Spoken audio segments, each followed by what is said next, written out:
Hello friends, आप सभी का स्वागत है ERF फिजिक्स क्लासेस में। हम लोग बात कर रहे हैं आज नए टॉपिक की electrostatic energy density in a parallel plate capacitor. Means what is energy density, उसकी बात करते हैं। कहेंगे कि energy store per unit volume of the space between the plates of the capacitor is known as energy density. Energy density is denoted by a small e. A small u is equal to energy by volume. Either u is equal to v by u by v करेंगे। Simple language की बात करते हैं तो energy store per unit in a capacitor is called energy density.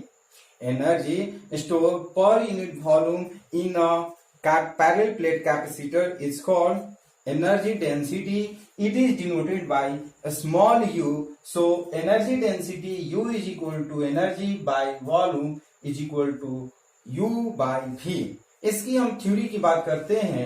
सबसे पहले आप देखिएगा small u is equal to, ये आपका कैपिटल U है। कैपिटल U के जगह पर 1/2 CV स्क्वायर और बाई सी क्यू स्क्वायर कर लेते हैं और बाई V के जगह पर एरिया इनटू डिस्टेंस। आप जानते हैं कि जो वॉल्यूम होता है, volume is equal to area into और डिस्टेंस हम कर लेते हैं तो वॉल्यूम हो जाता है और इसको हम कर लेते हैं Q square by C. Q square by C, U के जगह का U का फॉर्मूला यूज करेंगे Q स्क्वायर बाई सी और यहाँ पर दिखाना होता है कि U is equal to 1/2 Q square by C and volume V is equal to area into distance. इसको हम इस तरह से डिनोट कर लेते हैं। फिर इसको हम लिखेंगे U इज इक्वल टू 1/2, इसको लिखेंगे Q square by 2C into area into D, area into D कर लेते हैं और इसको ध्यान से समझिएगा। C के जगह पर C का फॉर्मूला यूज करते हैं since C is equal to epsilon not A by D. तो U is equal to Q square by 2 into epsilon not A by D into A into D कर लेते हैं। ये डी कैंसिल हो जाएगा और हम इसको लिख सकते हैं A को A से मल्टीप्लाई करते हैं। सो U इज इक्वल टू हम लिखेंगे 1/2 Q बाई A का होल स्क्वायर इंटू 1/एप्सिलॉन नॉट है, 1/एप्सिलॉन नॉट करते हैं और यहाँ पर फिर हम दिखाएंगे कि सिंस जो सिग्मा होता है, sigma is equal to Q by A होता है, तो सिग्मा इसके जगह पर लिख सकते हैं U इज इक्वल टू हम लिखेंगे 1/2 सिग्मा स्क्वायर इंटू 1/एप्सिलॉन नॉट। यदि हम एप्सिलॉन नॉट को ऊपर नीचे मल्टीप्लाई करते हैं, एप्सिलॉन नॉट को ऊपर नीचे मल्टीप्लाई करेंगे तो आप देख सकते हैं यहाँ पर U इज इक्वल टू 1/2 और इसको लिख सकते हैं सिग्मा बाई एप्सिलॉन नॉट का होल स्क्वायर, ये सिग्मा बाई एप्सिलॉन नॉट का whole square into epsilon naught. तो आप जानते हैं since capital E is equal to sigma by epsilon naught, so energy density U is equal to 1/2 और इसको लिख सकते हैं एप्सिलॉन नॉट और इसके जगह पर E का स्क्वायर कर लेते हैं। This is the formula of energy density of a parallel plate capacitor. This is the formula of energy density of a parallel plate capacitor. ये हमारा एनर्जी हो गया। अगर आपको ये फाइंड करना होगा कि what is the formula of energy density, what is SI unit of energy density, तो हम जानते हैं U का जो होता है जूल होता है और V मीन्स वॉल्यूम है, वॉल्यूम का होता है मीटर क्यूब, तो ये हमारा जूल पर मीटर क्यूब हो जाएगा। Means SI unit of energy density is joule per metre cube. SI unit of energy density is joule per metre cube. और यदि डायमेंशनल फॉर्मूला की बात करते हैं, ध्यान से समझिएगा, डायमेंशनल फॉर्मूला की बात करेंगे तो U का जगह पर एनर्जी का होता है ml स्क्वायर T का पावर -2 और वॉल्यूम का होता है एल क्यूब। तो इस तरह से यदि हम कंबाइन करते हैं तो ये दो खत्म हो जाएगा, ये आपका हो जाएगा एम एल इनवर्स टी का power -2। This is the dimensional formula of energy density of a parallel plate capacitor. तो हम लोग नेक्स्ट थ्योरी की बात करेंगे 1D ग्राफ जनरेटर, जो कि बहुत इंपॉर्टेंट चैप्टर है। ये आपका बहुत इंपॉर्टेंट टॉपिक है। ये आपके एग्जामिनेशन में लॉन्ग क्वेश्चन यानी कि 5 नंबर में पूछेगा, तो इसको जरूर आप लोग पूरा वीडियो जरूर देखिए, उसको कॉपी पे बार बार नोट करके लिखिए, समझिए। और जो 1D ग्राफ जनरेटर है इस वीडियो को बार बार जरूर देखिएगा। तो हम लोग नेक्स्ट टॉपिक की बात करते हैं 1D ग्राफ जनरेटर। हम लोग आज इसके पहले जो टॉपिक पढ़ रहे थे वो जो टॉपिक था वो एनर्जी डेंसिटी था।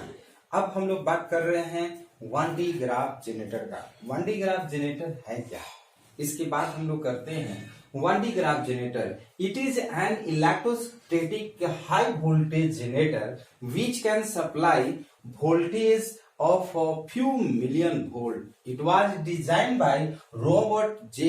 1D Graf. जो 1D ग्राफ जनरेटर है, ये 1D ग्राफ जनरेटर क्या है? It is an electrostatic high voltage generator. ये हाई वोल्टेज का एक प्रकार का जनरेटर है। 1D ग्राफ जनरेटर क्या है? एक हाई वोल्टेज का जनरेटर है which can supply voltage of few million volt. ये ऐसा जनरेटर है जो फ्यू मिलियन वोल्ट एनर्जी को सप्लाई कर सकता है। And it was design by Robert J 1D graph. जो इस 1D ग्राफ जनरेटर को डिजाइन किए थे उनका नाम है, उस साइंटिस्ट का नाम है 1D ग्राफ। जो साइंटिस्ट है रॉबर्ट जे 1D ग्राफ थे, जिन्होंने इस 1D ग्राफ जनरेटर को डिजाइन किए। और इसका वर्क क्या है? इसका वर्क हाई वोल्टेज को प्रोड्यूस करना। और few millions volt can be produced by this generator. And purpose की बात करते हैं। What is the purpose of 1D graph generator? It is basically an arrangement for producing a very high potential difference of the order of several million volt, say 10 million volt। यानी कि ये एक ऐसा generator का design किया गया है जिसमें हाई पोटेंशियल डिफरेंस को प्रोड्यूस कर सके अबाउट 10 मिलियन वोल्ट। यानी कि 10 मिलियन वोल्ट को प्रोड्यूस करने के लिए एक ऐसा डिजाइन तैयार किया गया है जिसको हम 1D ग्राफ जनरेटर बोलते हैं। Next principle. What is the principle of 1D graph generator? We can say that large amount of charge can be placed on the outer surface of a spherical shell to increase its potential to very high value और transferring some charge to it. Means ये आप देख सकते हैं जो outer spherical shell है, इस outer spherical shell पे जो चार्ज है, इस चार्ज को हम स्टोर करते हैं। Due to this store of charge it produce a large means high potential difference. ये था प्रिंसिपल। अब बात करते हैं construction and working of this 1D graph generator.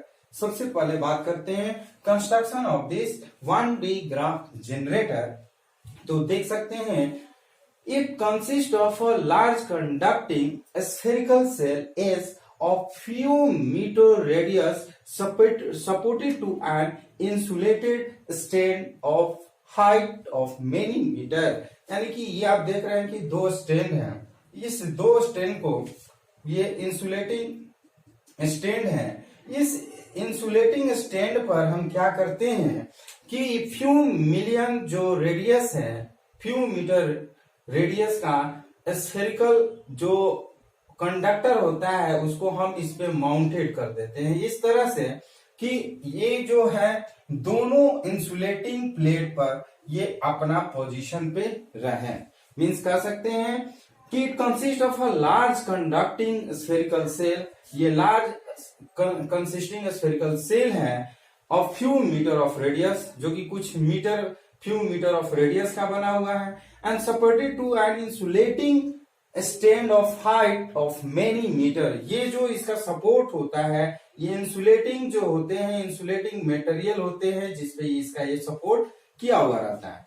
A belt made of insulating fabric runs over two pulleys P1 and P2। आप देख सकते हैं P1 and P2 दो पुली हैं। इस पुली पर हम क्या है, फैब्रिक का कह सकते हैं, फैब्रिक इस पे रन करता है।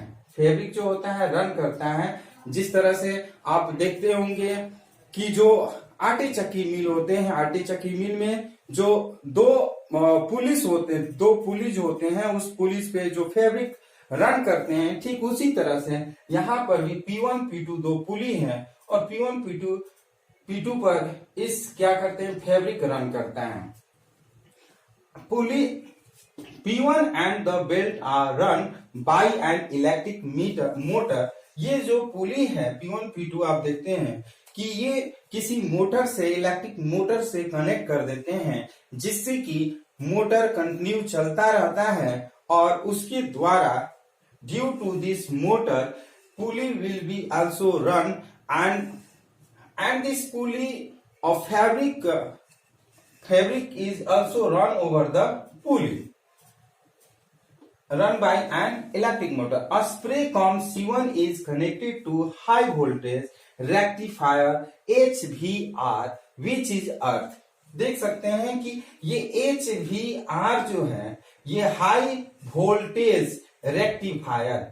HVR का मतलब हुआ high voltage rectifier are is connected to C1। C1 is the comb. ये आप देख सकते हैं ये कंघी की तरह बना हुआ है, ये C1 है। C1 को हम कनेक्ट कर देते हैं HVR से। HVR जो है वो अर्थ से कनेक्टेड है। What is the full form of HVR? High voltage rectifier. High voltage rectifier C1 is connected to high voltage rectifier and this HVR is connected to the earth। Next, collecting comb C2 is facing the belt is connected to the spherical cell S। ये आप C2 देख सकते हैं, C2 भी com है। There are two comb C1 and C2। C1 is connected to HVR and HVR connected to the earth and C2 is the comb that it connected to the spherical cell। spherical conductor ये आप देख सकते हैं, ये spherical conductor से C2 को connect कर दिए। This is the construction of this 1D graph generator. और इस 1D ग्राफ जनरेटर का वर्किंग की बात करते हैं, working of this 1D graph generator. तो आप ध्यान से समझिएगा इस फिगर को, वर्किंग की बात करते हैं। When P1 P2 are run due to electric motor, electric motor के थ्रू जब ये P1 P2 रन करते हैं and HVR produce to charge on C1। C1 पे क्या करते हैं, HVR के थ्रू चार्ज प्रोड्यूस होता है और वो चार्ज जो होता है बेल्ट के थ्रू, ये जो रनिंग करते हैं इसमें फैब्रिक बेल्ट, ये बेल्ट के थ्रू ये पॉजिटिव चार्ज देखते हैं कि नीचे से अपवर्ड डायरेक्शन में जाता है। ये अपवर्ड डायरेक्शन में ऊपर जाता है C2 के पास। ड्यू टू मीन्स C2 जो होता है वो नेगेटिव चार्ज होता है, वो इस पे चार्ज हमारा नेगेटिव होता है और दिस ये जो होता है पॉजिटिव। C2 क्या करता है, पॉजिटिव चार्ज को अपनी तरफ अट्रैक्ट करता है और अट्रैक्ट करने के बाद ये धीरे धीरे इस जो स्फेरिकल माउंटेड सेल है, कंडक्टर है, इसके ऊपर जो होता है ये स्टोर करता है। जैसे जैसे चार्ज को स्टोर करता है वैसे वैसे इसके सरफेस पर पोटेंशियल डिफरेंस इंक्रीज होते जाते हैं। ये कंटिन्यू प्रोसेस होता है जिसके वजह से इसका जो स्फेरिकल सेल कंडक्टर होते हैं वो हाई वोल्टेज पोटेंशियल प्रोड्यूस करता है। चूंकि ड्यू टू हाई वोल्टेज हो जाता है तो बाहर से ये क्या करता है कि बाहर भी जा सकता है चार्ज, यानी कि जो वोल्टेज होता है वो बाहर जा सकता है। इससे बचने के लिए मीन्स लीकेज ना हो, जो चार्ज हो, जो वोल्टेज हो वो लीकेज ना हो, उससे बचने के लिए क्या किया जाता है, इसको एक ग्राउंड स्टील टैंक में बंद कर देते हैं। ग्राउंड स्टील टैंक में बंद इसलिए करते हैं ताकि इसका जो एटमॉस्फेरिक आयोनाइजेशन है उससे ये लीकेज ना करे। ये कंडक्टिंग सेल पे बहुत सारा चार्ज प्रोड्यूस हो जाता है। Due to this charge a large amount of potential difference is produced, and when large amount of potential difference produced, then when we use of this potential difference, this is the T terminal where source of this charge and potential difference और इस charge को जब हमें use करना होगा तो इससे क्या होता है, कनेक्ट रहता है, और जहां पर हमें टारगेट करना होता है मींस यूज करना होता है वहां पर हम इसको यूज करते हैं। तो इस तरह से ये 1D ग्राफ जनरेटर का वर्किंग था। अब बात करते हैं 1D ग्राफ जनरेटर का uses, where this generator are use. तो कहेंगे फर्स्ट में the beam of the positively charge accelerated particles produced by it are used to trigger the nuclear reaction. यानी कि ये जो चार्ज पार्टिकल प्रोड्यूस होते हैं 1D ग्राफ जनरेटर से, इसको हम न्यूक्लियर रिएक्टर में एज अ ट्रिगर के रूप में यूज करते हैं। फिर से आप समझिएगा, the beam of the positively charge accelerated particles produced by it are used to trigger the nuclear reaction। Means nuclear reaction में इस जो चार्ज पार्टिकल प्रोड्यूस होते हैं 1D ग्राफ जनरेटर से, इसको न्यूक्लियर रिएक्टर में हम एज ए ट्रिगर के रूप में यूज करते हैं। नेक्स्ट है it is use to accelerate charge particle like neutrons and protons. यानी कि जो चार्ज पार्टिकल्स होते हैं जैसे प्रोटॉन्स हो गए, न्यूट्रॉन्स होते हैं, उसको एक्सेलरेट करने में इसका यूज किया जाता है। जो 1D ग्राफ जनरेटर होते हैं, 1D graph generator is used to accelerate the charged particles like neutrons and protons. Next is usage. Accelerated particles beams produced by it are used to break atoms for reaction various experiment or in physics। means physics में बहुत सारे experiment करते हैं, उस experiment में atoms आते हैं, उस एटम्स को ब्रेक करने के लिए, उस एटम्स को ब्रेक करने के लिए हम इस 1D ग्राफ जनरेटर को यूज करते हैं। क्योंकि फिजिक्स में क्या होता है, बहुत सारे एटम्स पे भी रिसर्च किया जाता है, उस एटम को ब्रेक कर उसको रिसर्च करने के लिए हम 1D ग्राफ जनरेटर को यूज करते हैं। And next and last, in medicine beams of positively charge particles are used to treat cancer. Means ये जो पॉजिटिवली चार्ज पार्टिकल्स होते हैं 1D graph generator produce positively charge particles and it is used to treat the cancer in hospital. Hospital में क्या करते हैं, इसको cancer को ट्रीटमेंट में यूज करते हैं। यानी कि जो पेशेंट कैंसर से रिलेटेड होते हैं उनको ठीक करने के लिए हम 1D ग्राफ जनरेटर का हेल्प लेकर के हम क्या करते हैं, beam of charge particles are produced where there are cancer on the body. यानी कि जिस बॉडी पर, जहां बॉडी पर कैंसर पता चले कि यहाँ पर कैंसर है, तो वहां पर हम क्या करते हैं, इसका beam of positively charge particles are produced to means treat the cancer. तो ये सारे जो थे वो यूजेस थे 1D ग्राफ जनरेटर के। इस तरह से ये हमारा ये जितने भी इलेक्ट्रिक कैपेसिटर का टॉपिक था लगभग हम लोग पढ़ चुके हैं। यदि इसमें कहीं कोई प्रॉब्लम हो तो आप कमेंट बॉक्स में जरूर लिखिए।